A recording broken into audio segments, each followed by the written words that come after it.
Hey, this is Japan. As you can see, I'm standing in front of the Tokyo Olympic Stadium, which is going to hold several prominent events, including the opening ceremonies for the 2021 Olympics.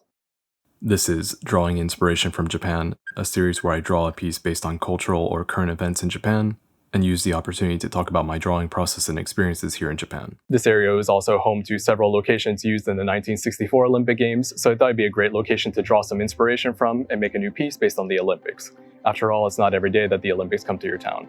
After deciding this piece would have 3 characters with other complex details, I knew it would be best for me to go home and work in my office where I feel most comfortable. So the rest of this work was done at home. Since the Olympics are being held in Japan this year, I wanted to include a more traditional Japanese sport. Of course, there are several popular or traditional sports here in Japan which are featured in the Olympics. I even considered basketball, which is extremely popular with a pro league that started a few years ago. I settled on archery, or kyudo in Japanese, which also let me draw more traditional clothing to give the piece more interesting details. And it's also a sport that I enjoy doing myself from time to time. I'm by no means an athlete, but of all the events featured in the Olympics that are also traditionally Japanese, this is the one I'm most invested in. With that in mind, I also wanted to create a more diverse piece, as the Olympics are an event, of course, that draws different people from all over the world, and I also wanted to include the Paralympics. Since the announcement that Tokyo would hold the Olympics, most of the promotional material here heavily featured the Paralympics, and it felt important to include something representative of the event. Overall, it's truly amazing to see a lot of different kinds of people at the top of their game doing what they love, and hopefully one day I can fall into that category when it comes to art. So for this piece, I used Clip Studio Paint on the 5th generation iPad Pro 12.9 inch. The canvas ended up being around 5,000 by 6,000 pixels at 350 dpi, slightly larger than what I'm used to working on, but I had no issues when it came to this iPad. Clip Studio Paint also has a built-in time-lapse feature, which is what you're seeing right now. When it comes to the sketch, I tend to use a custom brush of mine, but the built-in brushes like lighter pencil are fantastic for anything from sketching to line work and even coloring. I always try my best to get the anatomy and other important details as close as perfect as I can during the sketch. This often takes a lot of time and isn't necessarily the most fun aspect of drawing. I myself enjoy coloring the most and would always rush to color, but it would often end with me spending a lot more time trying to fix mistakes that could easily have been fixed in this stage, so I encourage everyone to not rush and take their time, get the anatomy and other important details as close to perfect as you can in this stage.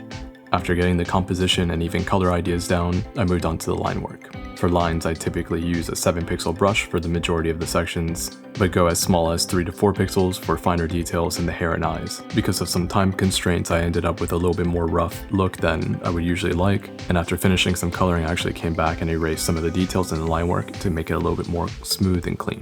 If you do like a more clean look for your illustrations, I would suggest having a more simplistic lining style, which allows for your colors and shading to really bring life to the piece. That kind of simplistic line work can feel a bit empty when you're just looking at the line work, but don't worry, when you add colors, things start to look really good. This was also my first full drawing in about a month or so. I've been really busy with other work and projects, and although I tried my best to do warm-ups and different sketches to keep in practice, I felt out of practice with my line work and coloring, which led me to redo several sections several times.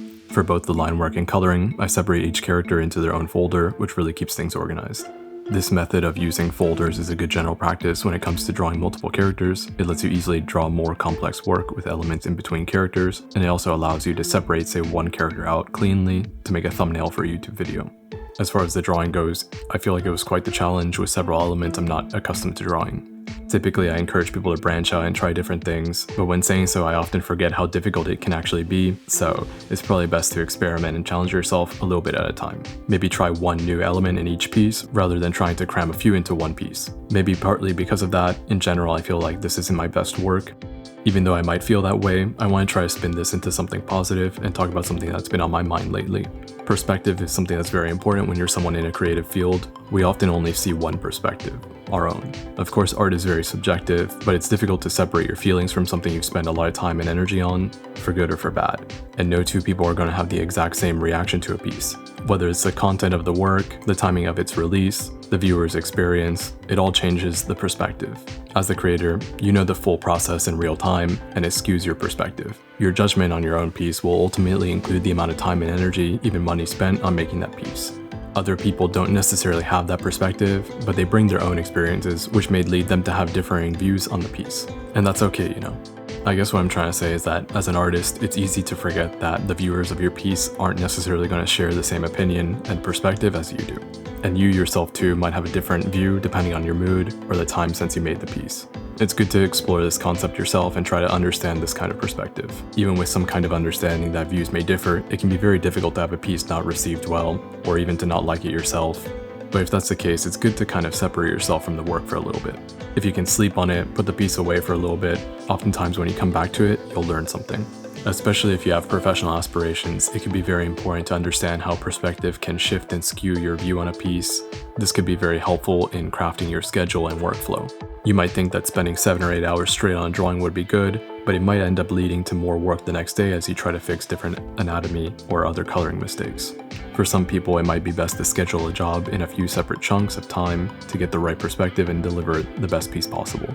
This is just something that's been on my mind lately, and my thoughts aren't completely fleshed out yet, but I would love to chat about it so that I can maybe make a proper video in the future. In the end, feeling some time pressures, I decided to wrap things up. I merged layers and started to draw on top of them. It's not something I necessarily recommend doing, especially if it's a work piece or something that you want to print out or use in a variety of different places, but in this case, I felt okay doing it. After merging different layers and drawing on top of that, I ended up taking certain sections of the drawing, specifically the woman at the top left. Her head, I felt like it was a little bit too high, so I lowered it and skewed it a little bit.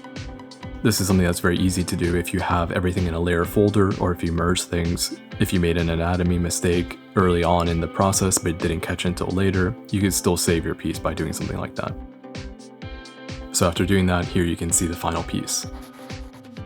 So I hope you enjoyed the video. It was a great learning experience for me, and this video series definitely is something that I enjoy doing because even with a busy schedule, it gives me an opportunity and a theme to draw on, and it also gives me a platform to talk about my experiences here in Japan and different Japanese culture, which I love. So if you have anything that you're interested in, anything that you want to hear about or learn about, please let me know down below in the comments. I'm always happy to talk about art, technology, Japanese culture, etc. And if you know anyone that's interested in those topics, I would be so grateful if you shared this video with them. I spend a lot of time and effort on them and would really love it if I could talk with more people and reach more people. So I hope you enjoyed the video. I'm Skippen, and thank you so much for watching.